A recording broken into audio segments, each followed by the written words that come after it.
Hirap sa pagtulog. Yan ang mga mini-message sa akin ng mga followers ko ngayon. Ano? So sabi ko, kailangan ko atang gumawa ng video dahil sa hirap silang matulog. So kahapon, dalawa ang nakausap ko regarding sa kanilang pagtulog. No? Yung isa, sabi niya, sir, wala naman akong anxiety pero talagang hirap lang ako matulog sa gabi.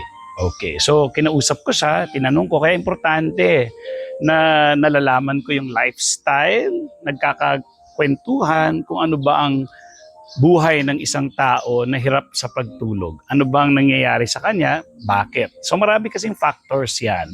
Doon muna tayo sa walang anxiety. By the way, pwede ako kayong tulungan at ang good news, kayo po ang magpipreso, hindi ako, gamit ang Cognitive Behavioral Therapy dahil po ako naman ay may CBT certificate at ako'y graduate din talaga ng BS Psychology. Okay, klaro po yon. Hindi po ako doktor ha, hindi ako health professional, wala. Ako po ay nag-aral lang sa Australia. Sabi ko, sayang yung pinag-aralan ko, ba't hindi ko gamitin? That's why I'm sharing it with you. No? So, pwede po kayong makipag-usap sa akin, message lang, hindi ako nagpipreso, kayo magpipreso, pero syempre kailangan fair din sa oras ko. Kasi bro mo, kakainin niyo yung oras ko, diba? Tsaka yung skills ko, yung ilang years na ginagawa ko na ito, yung kaalaman ko, yung experience ko mismo sa anxiety, and of course, yung napakamahal na Cognitive Behavioral Therapy Certificate ko from CBT Australia. Okay? Pero syempre, importante na ma-diagnose talaga tayo ng doctor para ma-rule out talaga na wala tayong physical na sakit. Okay? At yan ay psychological lang. Okay? So ganito yung mga sample ko para maintindihan ninyo at ma-appreciate ninyo yung galing ng Cognitive Behavioral Therapy. So, inaral ko, sabi ko, kamusta ka? Bakit hindi ka nakakatulog? Sabi niya, wala naman ako anxiety. In fact, nag-i-enjoy nga ako sa gabi na. Kasi pag gabi na daw, mag-iisipin na daw yung kabataan niya. Kasi nasa abroad siya. Yung kabataan niya, so masaya sila, ganun-ganun. So walang problema, masaya. Kaso ang problema niya, minsan nasasarapan na siya masyado, umaabot siya ng alauna na madaling araw at sinabi niya, nakita niya ko alauna na hindi na ako makakatulog nito. So nagkakaroon siya ng alala dahil alauna na nga, hindi na daw siya makakatulog. So ang sabi ko sa kanya, naalala ninyo, nakagawa rin ako ng worry time, di ba? So sabi ko sa kanya, kailangan natin ng disiplina. Una, i-search mo na yung sleep hygiene para hindi na masayang oras natin. Madali lang naman yon. So hanapin mo na sa YouTube kung ano yung mga sleep hygiene. Yung sleep hygiene, for example, bawal na mag-cellphone, 1 hour before you sleep, or 2 hours, bawal na mag-exercise kasi siyempre energetic ka, paano ka makakatulog, bawal yung mga kape. So nandun yung sleep hygiene. So iba na yon. Sabi ko sa kanya, i-search mo na lang para hindi masayang oras natin. Madali lang naman yon. Okay? So sabi ko sa kanya, ang suggestion ko sa kanya, kung meron tayo tinatawag na worry time, meron ka ring daydreaming time. Okay? Yung mga pangarap mo, yung mga nakakatuwa. Kasi kung naka-istorbo na siya sa iyong pagtulog, hindi na healthy yon. So dapat mag-set ka ng time. Like for example, ano ba sa isang araw, medyo libre ka na. For example, nahatid mo na yung mga bata, nakaluto ka na, wala ka nang gagawin. For example, 8 o'clock ng umaga. O dito ka mag-daydream, didisiplinahin mo sarili mo na yun lang yung oras. Ngayon, kapag sa gabi at parang daydream ka ulit, or night dream. Ibig sabihin yung nag-imagine ka, nangangarap ka, no? Sasabihin mo sa sarili mo, ay hindi ito yung oras na yun. Ang oras ko ngayon ay para matulog. Hindi, pero bukas natin gagawin yan sa 8:00. So sasabihin mo sa brain mo, minsan makulit yung brain, kailangan mo gawin to, kailangan mag-isip. So ang gagawin mo, para manahimik si brain, isusulat mo yung gusto niyong isipin mo. So, number 1, si Lola. Number 2, si Lolo. Number 3, yung school ng pamangking ko. Number 4.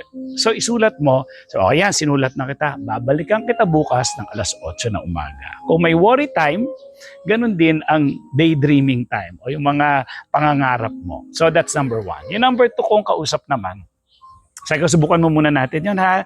Kasi ang problema mo, nag-associate ka na kapag gabi, magde-daydream ka, pag alauna, takot ka na kasi hindi ka na makakatulog. So, yun muna ang gawin natin. Okay. So, yung pangalawa naman, ang problema niya, hindi siya talaga nakakatulog ng ilang buwan na. So, ang sabi ko sa kanya, ang una, ito talaga may anxiety. So, sabi ko sa kanya, una, intindihin mo na ang katawan mo ay nasa alert mode. Ibig sabihin ng alert mode, imaginein mo na lang para kang isang sundalo na nasa giyera ngayon. Okay? Ang katawan mo ay nasa alert mode na hindi ka ba, sa tingin mo ba ang sundalo nakatulog na mahimbing? Hindi. Kasi baka anytime sugurin sila ng mga kalaban. So kaunting kibot, kailangan alerto siya para makalaban siya o makatakbo siya. So yung katawan niya ganun. Alerto. Tandaan ninyo, ang takot ay nanggagaling sa real danger or perceived danger. Yung real danger, halimbawa may sunog, talagang ninervyusin ka, kakabahan ka, maninigas muscle mo, bilis yung paghinga mo, mabilis yung pag-iisip mo, bilis yung tibok ng puso mo. Totoong sunog yon. Ang perceived danger naman, yung inisip mo, may cancer na ako, kakabahan ka na naman kasi may cancer ka. Perceived lang, walang pruweba, hindi pa sinabi ng doktor na ikaw ay may cancer. Inisip mo lang na may cancer ako. O dahil pinisip mo lang, natakot ka na. So yung katawan mo ngayon, alerto. Okay? So siya rin, ang problema niya kasi medyo may health anxiety siya. So patingin siya ng patingin lagi sa doktor. So natatakot siya dun sa mga simptomas ng katawan niya. So yun yung inaayos namin. So yun po, kailangan ayusin yung takot para ang isang sundalo, pag nakabalik na sa kanyang bahay, wala na siya sa giyera, bababa na yung kanyang anxiety, makatulog na siya na mahimbing. Okay? Yan ay kung wala siyang post-traumatic. Okay? Kadalasan man wala.